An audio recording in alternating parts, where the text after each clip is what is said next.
We're going to start things off with breaking news in Northwest Portland. Police are investigating after a woman was found dead from a gunshot wound. Our Jake Holter joins us live from the scene right now. Jake, what have you learned?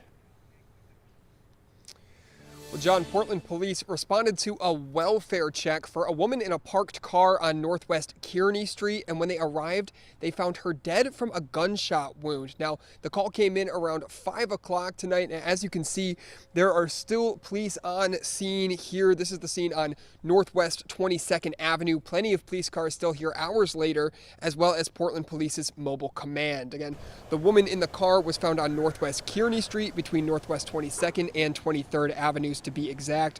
We spoke with a neighbor who says it's been strange to witness an increase in crime in the area recently. It's starting to become somewhat a normal thing in this neighborhood, it seems like. We had a stabbing a few months ago up the street, and then a little Scotty's Pizza hold-up situation that occurred, and now we got this one. Just waiting to see what actually happened here, but it's probably the longest I've seen activity in this neighborhood for, drawing a lot more attention than usual. Portland police say no arrests have been made and are asking anyone with any information to please reach out to them. John? All right, our Jake Holter tonight. Jake, thank you for that reporting.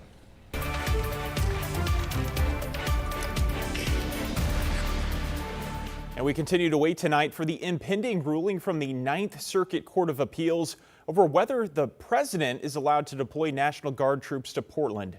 Earlier today, we toured outside the ICE facility in South Portland, which has been, of course, the center of this legal battle between local, state, and federal leaders.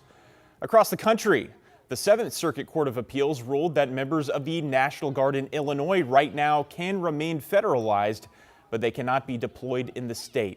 Tung Yin, a law professor at Lewis and Clark, spoke with us about that decision today and how it could impact the pending ruling by the Ninth Circuit Court. Staying the part about nationalization, but not staying the TRO as it relates to deployment, is sort of the middle ground. If they were to stay the TRO completely, then that means the troops could be deployed right away. Well, this comes after district judges in Portland and Chicago both issued temporary restraining orders blocking the federalization and deployment of National Guard troops. A local hospital is warning of service delays today because of a flyer that is reportedly circulating. It calls on people to shine laser pointers at police helicopters tonight as a supposed way to fight back against the federal activity surrounding the ICE facility in Portland. Because of this, OHSU Hospital says air ambulances, otherwise known as life flights, will not land there tonight. Instead, helicopters will land at other airports and then patients will be taken to the hospital. OHSU says that could add up to an hour of extra transport time, and they want to advise the public not only is this illegal, it is extremely dangerous. Stay with KGW for continuing coverage of the legal battle over the Trump administration's attempts to send troops to Portland. We'll have the latest updates here on KGW.com and on KGW+. Well, new tonight out of Washington, one man is dead and another in the jail for homicide after a driver hit a pedestrian with their car. It happened sometime before 7:20 last night near Alma Drive and South Kelso Drive in Kelso. The pedestrian died at the scene. The driver, 45-year-old Larry Hull, was also booked on DUI and knowingly possessing a controlled substance. Police are searching for the suspect or suspects that left one person hurt in a shooting. It happened around 4:15 earlier this evening on Southeast 124th Avenue, just off of East Burnside. No word at this point on the victim's condition. And in Gresham, a man is in custody after allegedly threatening to shoot people earlier today. Officers spotted him sometime after 10:30 this morning in the area of Southeast Yamhill in 181st Avenue. The suspect ran into a neighborhood but gave himself up after officers found him in a backyard. No one was hurt. Well, we have newly released video today showing an incident where Portland police used deadly force. It happened after officers say a man grabbed at one of their guns. As Libby Dowsett reports, it's part of Portland police's efforts to be transparent about what happened. He's in a park in a playground. It's Saturday morning. There's kids riding their bikes around. Police say the September 27th incident remains under investigation, but they're releasing this initial body-worn video as part of their commitment to transparency with the public. But have you seen a dude carrying a stick, walking around? Portland police posted both raw and edited video of the incident, explaining how it began with a man allegedly hitting passing cars with a red pipe along Northeast 33rd Avenue, and then reportedly threatening a dad and his kids at Oregon Park. So if we have a game plan, if he has the pole, one of us chase him. Raw video shows the officers approaching the park's restroom, believing the suspect may be inside with the pole. PPB says Central Precinct officers David Randall and Melissa Babison wait patiently for the suspect to come out of the restroom, and when he does... Oh yeah, 61. What are you doing? What are you doing? What are you doing? No, but what are you doing? I don't know what. Against you. You're arrested. For what? Portland police. I am. Why are you doing that? I didn't do nothing. Yes, you did. Nothing. Put your hands on your back. Hey. You have to tell me why. Okay, if you relax. Why? During the initial struggle, Officer Randall's camera falls to the ground, but Officer Babison's video is still rolling. The video, paused by PPB, appears to show the suspect's hand on Officer Randall's gun. Stop! Stop!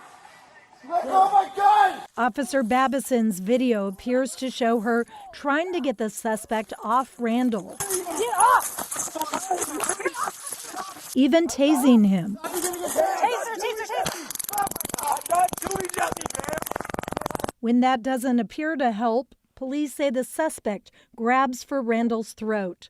They say Babison uses the taser gun's plastic handle to strike the suspect, which police consider police use of deadly force. Babison's camera also flickers on and off. PPB says the 4-minute struggle, which injured all three, essentially ends when Officer Babison applies a neck hold to the suspect, also considered police use of deadly force. Other officers arrive to help handcuff the suspect, now identified as Bo W. Davis of Portland. PPB says both officers and Davis were taken to the hospital. Libby Dowsett, KGW News. And we're told the officers recovered from head and hand injuries at home. Officer Babison is on leave, as is protocol for deadly force incidents. Davis was arrested after the hospital. He faces charges including attempted murder and assaulting an officer.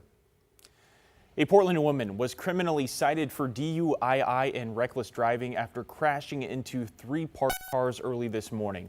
It happened just after 3 near the intersection of Northeast Gleason and 146th Avenue. No one else was hurt, but the driver, 23-year-old Aaliyah Del Torre, was treated at the hospital for a head injury before she was cited by police. Well, turning now to weather, we started off the weekend with some scattered showers out there, and now we're going to be seeing some heavier showers, even some thunderstorms possibly heading into Sunday.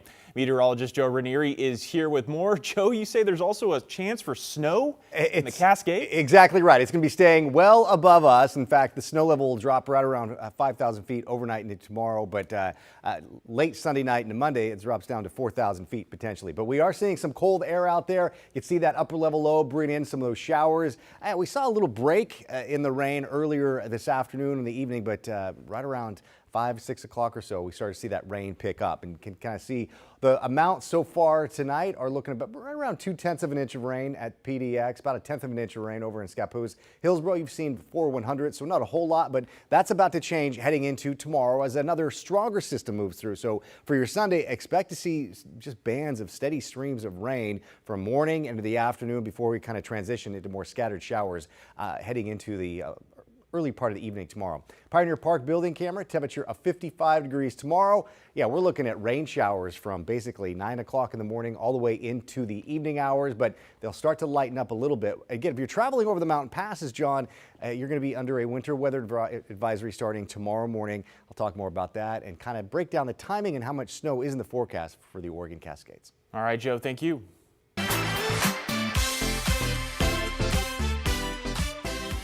A church here in Portland is taking a stand for inclusion this weekend.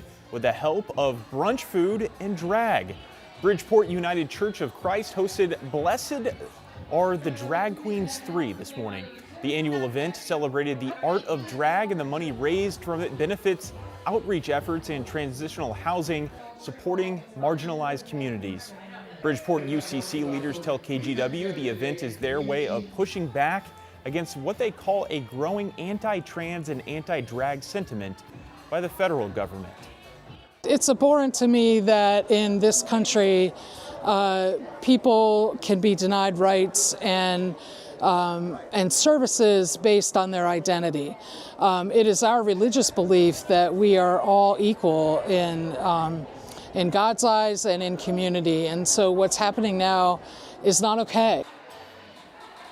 The church formed nearly 30 years ago. Leaders say it was founded as a sanctuary for the LGBTQ+ community. And check this out, it's a chance to support a local animal sanctuary and take part in a classic fall activity with a twist. Oregon Donkey Sanctuary in Oregon City is welcoming people this weekend to a come and pick a pumpkin and pet a donkey while you're there.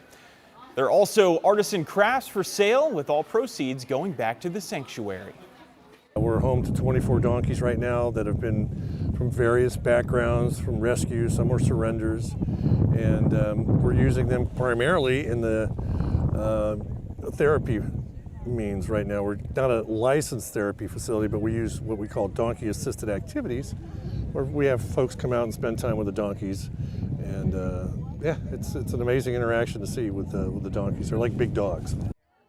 This is the sanctuary's largest fundraiser of the year, and it continues tomorrow from 10:30 to 3 p.m. Entry is free. Art?